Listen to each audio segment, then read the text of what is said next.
Baka may gusto kayo shoutout, ma'am. Magandang araw mga bossing! Ngayon mag-deliver ulit tayo ng ice cream dito sa Barangay Busaon. Samahan nyo kami hanggang sa dulo ng video na to. At bibigyan ko rin kayo ng history dito sa sorbetes kung paano ba nagsimula ang ice cream nito sa Pilipinas. Okay, let's go!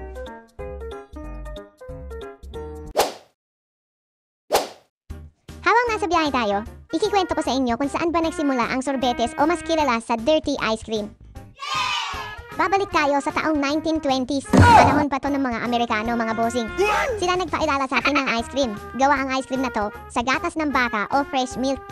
Pero syempre, dahil mahal pa at imported pa yung mga sangkap nito nung araw, gumawa ng alternatibo mga Pinoy. Imbis na gatas ng baka, gumamit sila ng gatas ng kalabaw. Para mas lumapat ito, hinaluan na din nila ito ng cassava starch at gata ng nyog. Dahil dito, mas naging abot kaya na at mas madali nang gawin ng mga sorbetes. Nice! At sa sobrang patok nito nung araw, nagsimulang ibenta ito gamit ang kariton na may lumang freezer. Nilalagyan lang nila ito ng yelo na may asin para mapanatili yung lamig. Nice! Tinawag itong dirty ice cream, hindi dahil marumi Tinawag itong dirty ice cream dahil tinitinda to o ibinibenta ito sa kalsada. Ang talagang tradisyonal na sorbetes. Meron lang tong flavor na keso, mangga at ube. Kasi konti pa lang talaga ang resources nung araw. Ngayon, ang sorbetes ay bahagi na ng kulturang Pilipino. Patuloy pa din itong tinatangkilik. Kaya naman, isa sa misyon namin na ipatikim sa bagong henerasyon ang tradisyonal na sorbetes. Nilagyan lang namin din to ng mga bagong flavor at konting arte.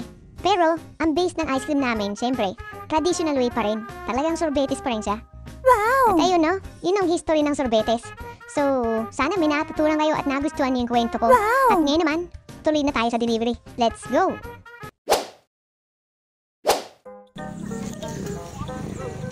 Sino may birthday, ma'am? Happy birthday! 2 years old na? Baby pa.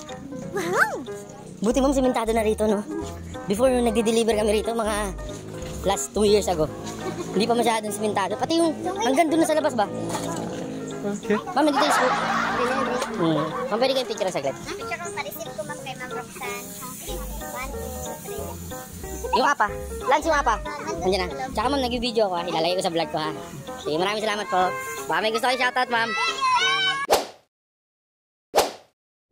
So ayun mga bossing, maraming salamat sa pagsama sa amin ngayong araw na to.